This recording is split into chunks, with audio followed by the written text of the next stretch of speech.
Well, how y'all are this afternoon? This is your buddy George Jones over here at the Bergen Gun Range. I've been doing some videos, trying to get some content built up.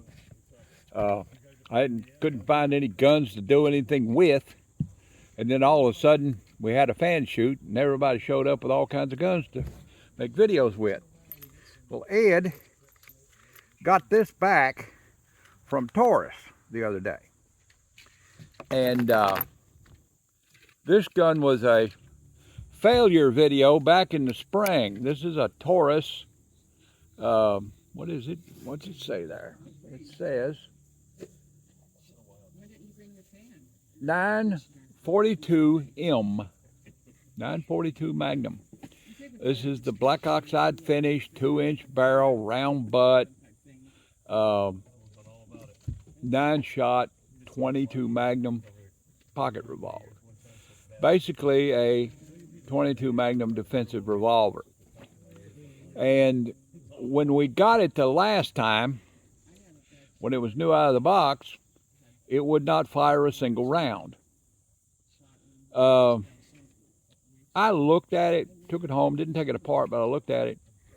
It looked to me like the nose bushing hadn't been cut deep enough to allow the firing pin to go fully forward and fire the round, because it wouldn't put any dent in it at all.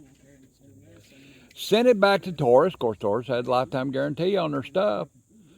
Sent it back to Taurus. Taurus sent him a letter saying, you know, we're not going to fix that gun. We're going to send you a new one. So they sent him a brand new one. So this is a Taurus Arms, made in Brazil.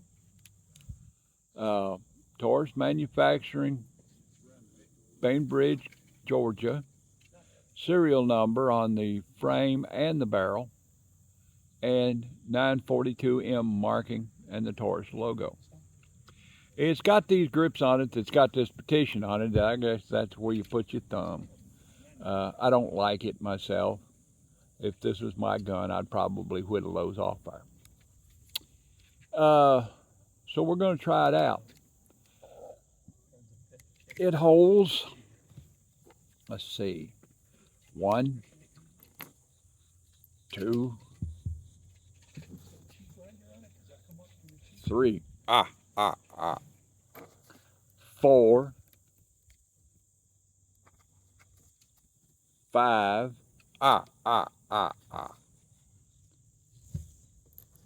6, 7, looks like 8, holds 8.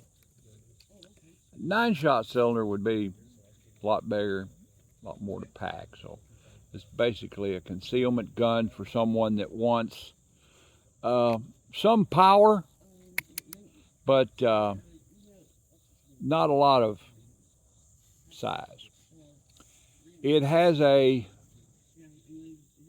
notch and a blade for a rear sight, standard front sight. The barrel appears to be a shroud with a barrel mounted in it. Of course, that doesn't really affect 22 Magnum. It doesn't have enough explosive power to move anything around. The front sight is changeable and is pinned with a roll pin. Let's give it a try. They've shot my target up that I've got down there to doll rags. So we're going to try the tank plate, the dinghy triangle, the 14-inch round plate, and so forth, if you're familiar with the targets on the Bergen Gun Range. They're going to try a couple here on double action. I have a little problem with right hand cramp today. Don't know why. I missed the tank plate. Missed the tank plate completely. Let's see if I can hit it this time. Yep, I've seen some dust come off of it, moving a little bit. Okay. I hit it that time, it's moving a little bit. That tank plate weighs 45 pounds and that bullet weighs 40 grains. So it's not like a radical mover, but you hit it and the lead dust flies off of it and it does move a little bit. Let's try the triangle. I missed it completely. Okay, let's try the 14-inch round Mickey Mouse target. 25 yards. Yep.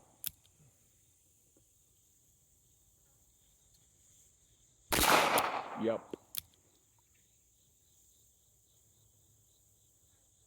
Nope. So if it's yep, nope, nope at 25 yards on a 10-inch plate, you probably at 15 yards or 8 yards or point blank do okay against a human assailant. This is not the gun to have if you've got a rhinoceros problem. Your horn just ain't big enough. Let's see if it ejects. Hard. Oh, yeah. We'll get it out, though. There we go.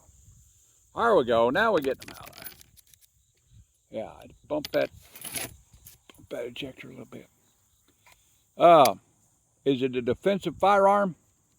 Yeah. Yeah, you shoot all the way through a human being with 22 Magnum. If it hits a bone, it'll shatter it. I mean, just like a 38. It has a lot of penetration in ballistic gelatin. It has a lot of penetration in wood boards. It's a good defensive firearm. Doesn't kick very much. Doesn't have any real recoil to it at all. I mean, you know, and it's loud. I mean, even if you miss at close range, the violence of action, the noise that it makes will terrify an assailant. You know, inside of a house or in an alley, this thing would sound like a howitzer. You know, out on the range, it's kind of a poop. You know, if you fired this thing in an alley or a parking garage, you know, you wouldn't even have to hit them. The violence of action and the sudden noise, you know, generally terrifies a thug. You know, they assume that you're not armed. Trigger, yeah, it's got some trigger to it. It's not big medicine on bears. If you're in bear country, it ain't the gun to have. But if you're in thug country, yeah, it's okay. You can get around with it. Let's load her up one more time, shoot it again. See if we can get some accuracy in the breadbasket area of a Q target. See if we can get some accuracy in the breadbasket of a Q target. I got a Q target up down there, and everybody's been shooting at the chest. Let's see how I do on the head, or how I do on the breadbasket.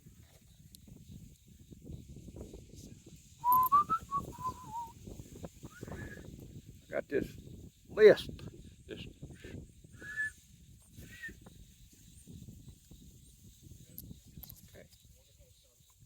Let's run 8 on double action. That's a rough chamber right there. But it's a brand new gun. They sent a brand new gun. It's been fired maybe, been fired that much, you know. We're gonna give it a try here. Still a little rough and stodgy, but let's try it. I'm gonna try 8 on single action at the breadbasket area of the Q target. See what happens.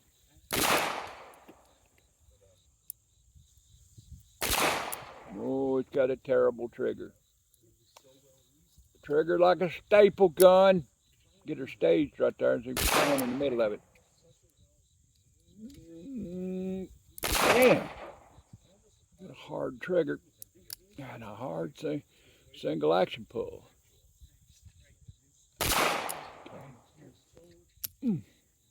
But it's new.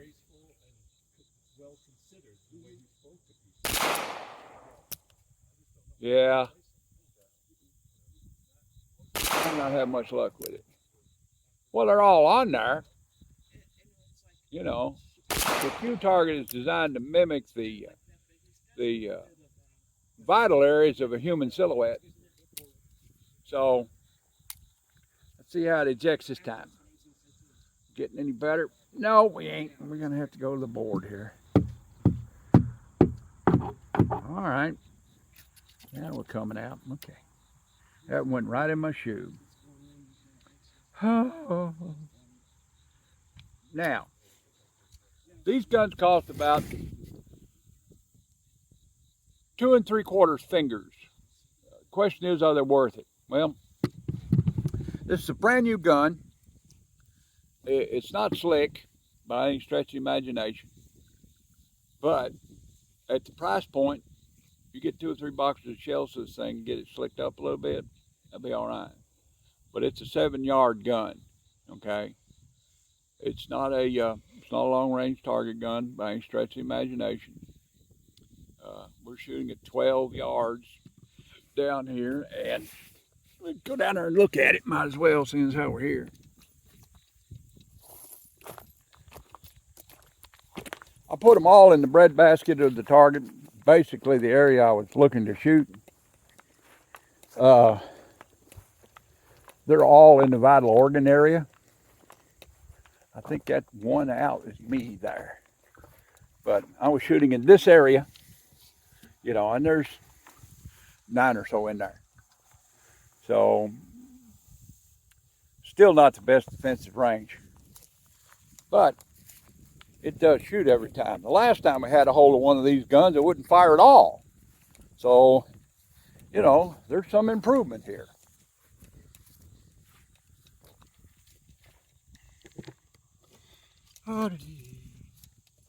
That's cinematography right there, buddy. All right. I got one more video to make today. Lactate, Sheriff-I. Lactate, Sheriff-I. Commentate and subscribe. If you want to, you can leave me $1 in the old Patreon bucket, and if you don't, I'll keep right on making content for you. My wife has established a GoFundMe to try and help pay my medical expenses and final expenses when that time comes. I feel pretty good today, pretty good tomorrow. 9 months ago, the doctor told me I had 3 months to live. 6 months ago, the doctor told me I had 3 months to live. 3 months ago, my doctor told me I had 3 months to live. I'll see him again this coming week, and he'll tell me I've got 3 months to live. And by God, I'm going to get it in writing this time, because, you know, long about Christmas time, when I'm still alive, I'm going to sue him for malpractice. Sheesh. Anyway, but that time is coming, and I'd like to be able to see to it that Annie doesn't lose her house, you know, like that. So if you can help me out there, I'd really appreciate it. Join the NRA. We've got Doug Hamplin running it now. He's one of their top lobbyists and top lawyers. He doesn't care about shiny suits. He doesn't care about private airplanes. He doesn't care about taking your membership dues and blowing them on himself. He cares about taking your membership dues and using it toward the lobby. And I've said this before, say it again, you would have been disarmed in 1965 if it hadn't been for the NRA. Because there was a bill out there that would have outlawed firearms ownership in private hands completely. We're talking about hunting guns, bolt-action rifles, everything. And it would have been like England is now. You know, and the NRA got out there and told him, said, look, and this is Johnson we're talking about, the biggest Nazi we've ever had in the White House. And, you know, he was going to sign that bill and outlaw firearms completely in private ownership. And the NRA stopped him. So you'd have been disarmed in 1965 and hadn't been to the NRA. So, you know, you go out there and pay $35 and they give you that little magazine, and take the rest of your money and put it toward the gun lobby. And grants, you know, and youth shooting group grants, and helping get money to put hunting lands under trust. They do so much that, you know, the gun owners of America, well, they'll sue. They'll sue every once in a while. But they're not out there supporting your youth shooting group in your community. They're not out there securing lands for hunting purposes. They're not out there giving your local gun range grant money to improve their facilities with. You know, they're not doing that. NRA's doing that. So, you know, get out there and join the NRA. It's under good management now and doing a lot better. Like that. God bless Donald Trump. God bless America. If you see a pack of heathens out there that need to go back where they come from, don't be afraid to call them in. They'll go get them and pack them all. All right, then. We'll see y'all when we see you. God bless everyone. Bye-bye.